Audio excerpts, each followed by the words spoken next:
DJ Vikas Sitamarhi.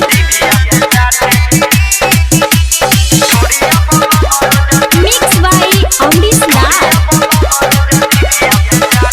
भोरे भोरे ready रही नहा के ओइले बोलम हम ट्रैक्टर चला के ये सखी ड्राइवर हतारा के। भोरे भोरे रेडी रही नहा के ओइले बोलम हम ट्रैक्टर चला के।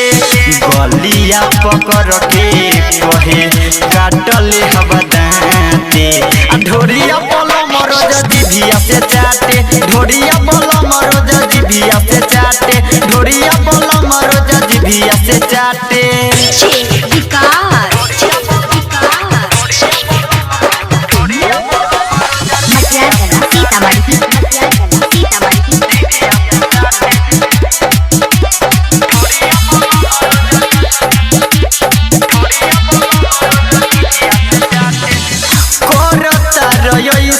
जैसे शादी भइल ना आया मारल लमाजा केतनो भरल न काया ए राजा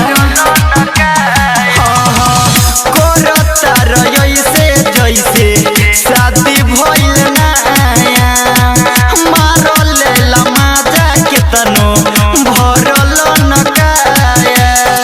देहिया हमर रोजो मोहिले खमाटे ढोरिया बोलम रोज जिभिया से चाटे। ढोरिया बोलम रोज जिभिया से चाटे। ढोरिया बोलम रोज जिभिया से चाटे।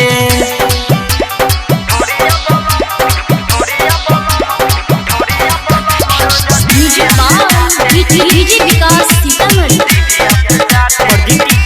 महाकाल मिक्स बाय अमरीश लाल।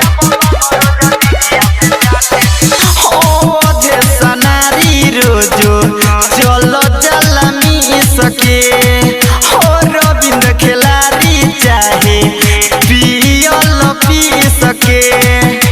अरे